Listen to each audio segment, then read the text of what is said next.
Hi, I'm Erin. And I'm Mark. Hi.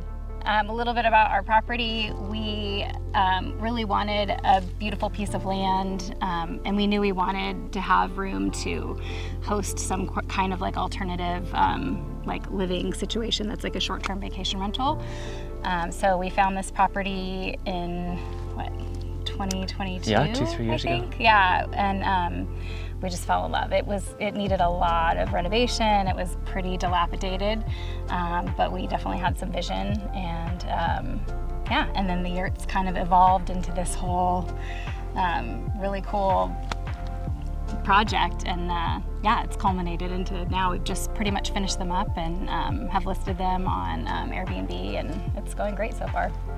And it's so much a vision. Like, you've had a vision for, I don't know, 5-10 years, looking at videos and whatnot about having a kind of a campground type of a setting where you could host multiple parties coming into some sort of a nice outdoorsy situation, and doing something alternative, I think, too, rather than having a regular, kind of a stick-built house, which is a lot more expensive and also not that interesting.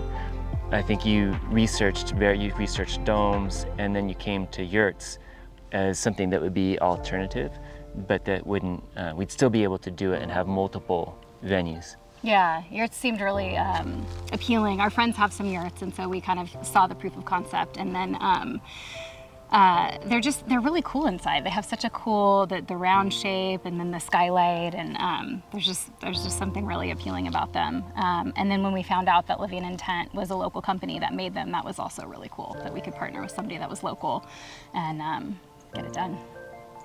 And if there was anything, I mean, there hasn't really been any issues, just a couple very small things. Being able to reach out to Caleb has been nice. He's been, responsive and gotten out here. I know when he fixed those door handles, he got a really great guy to come out and fix them. For us, we really want to have passive income. We've got 2 kids. One of our kiddos is pretty severely disabled, and it's hard to have like a regular 9-to-5. Plus, it's also nice to be able to work for yourself and, again, make money, while you sleep. And also, I really love creating spaces for people. I love design. We got to renovate this house that was here, and that was a pretty big undertaking. It pretty much is a brand new house now, and that was it was a little bit stressful at times, but it was really fun, just getting to design and create spaces. I think I'm not sure where it came from, but I love that quote, that design matters, because it really does change like how you feel in a space. And that was fun to get to emulate that in these yurts and really create these beautiful spaces for people that they can come and like relax. And I ended up seeing this psychic in Santa Cruz, and we lived in Santa Cruz at the time, and she kind of predicted that we would move here and kind of create this Shangri-La. And so we're just still in the early stages of creating that here. We haven't really started to beautify the property yet. It's just more of like kind of controlling, like kind of beating back the manzanita and the weeds, and now we're kind of shaping it and bringing and it has such a beautiful vibe here. What should we do now? Should we go check out our yurt? Let's go. All right.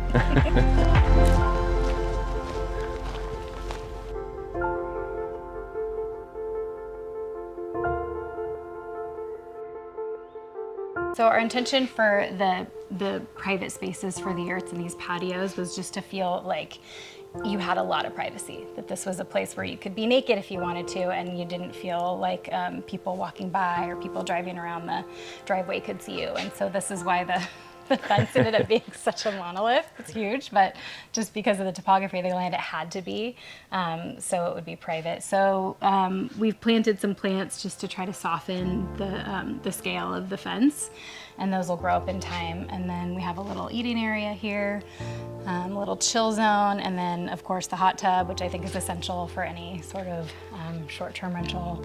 And then we have an outdoor shower here too. And the lighting, the bistro lighting, I think Yeah. adds a lot at nighttime. Yeah, and then I think I was really pleased with how this turned out when it kind of, the tallness of the fence, but then it draws your eyes up to just all the trees, and we're really hoping to create like a sanctuary vibe, just a place where people can come and relax and unwind. We just have such busy lives now, so we wanted to share that, like what we get so much from this land, and yeah, hopefully that's emulated here. We also wanted to create like some kind of overhang, because we do get weather here. And yeah, like Mark touched on the lighting. We were really intentional with like trying to create lighting when you drove up, and then the walking paths have really intentional lit spaces.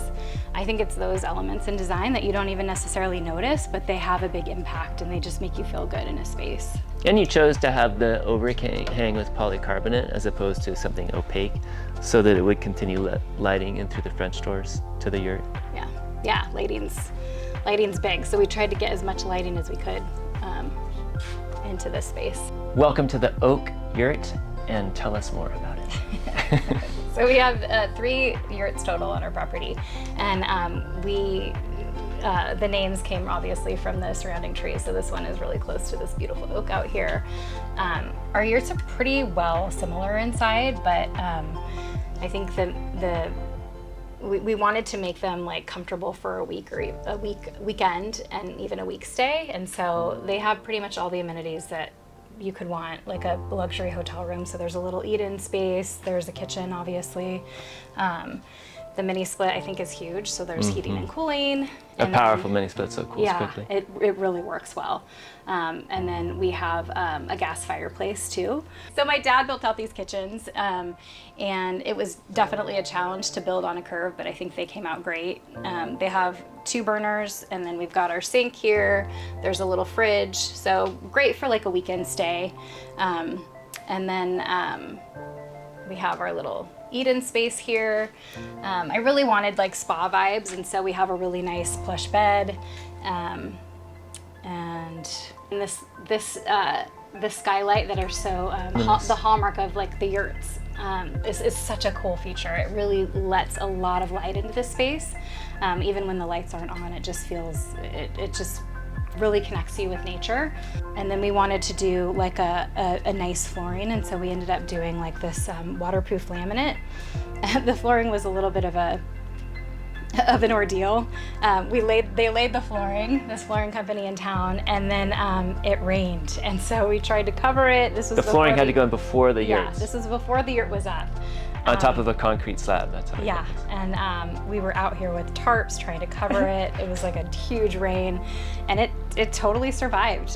So yeah, we were really happy with how this turned out. The French doors obviously are really great too. It's a great feature of the yurt. Living in tent does offer regular like openable windows, and I do wish we would have gone with that option, just because I think it's a really cool option for yurts. Next year. So one thing that's unique about our yurt is we have a bathroom connected. I'm getting older, and when I go to a place, I really like to have comfort now. And so that for me was essential, not having to like walk outside somewhere, especially if it's like raining or snowing and or the middle of the night. Yeah, so we actually have a septic and we have a flushing toilet. No shade on composting toilets. I think they're like super cool and the wave of the future for sure. But we have just like a regular bathroom that you'd find in any kind of stick-built home. So come check it out.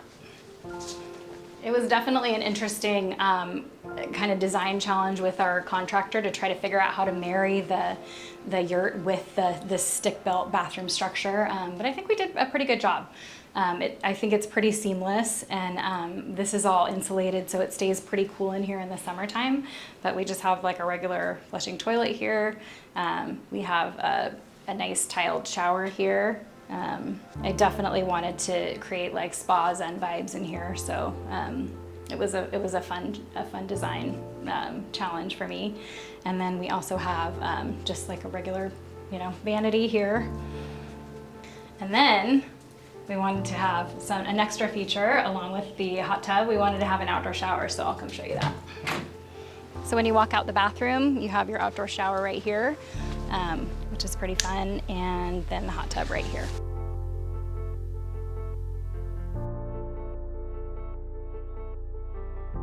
This is our second yurt, our second Airbnb, and it's called Cedar just because of its proximity to this beautiful cedar tree right here. It's pretty well similar to the first yurt, except the topography is a little bit different, so we didn't have to do as high of a fence on this side, but we did still do a pretty high fence on this side just to continue with that feeling of just feeling kind of hugged in and really private.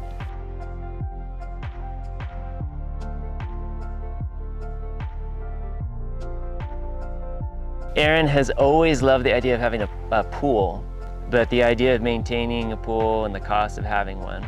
We needed a place to hold irrigation water because we were going to have like a market kind of farm nursery type of thing. Well, there was this existing, I point to it now, it looks entirely different. There was a small kind of existing Like a hole in the ground. hole, but they established the berm at least, the dam. And then we started brushing it out, and then we just kept going deeper and deeper.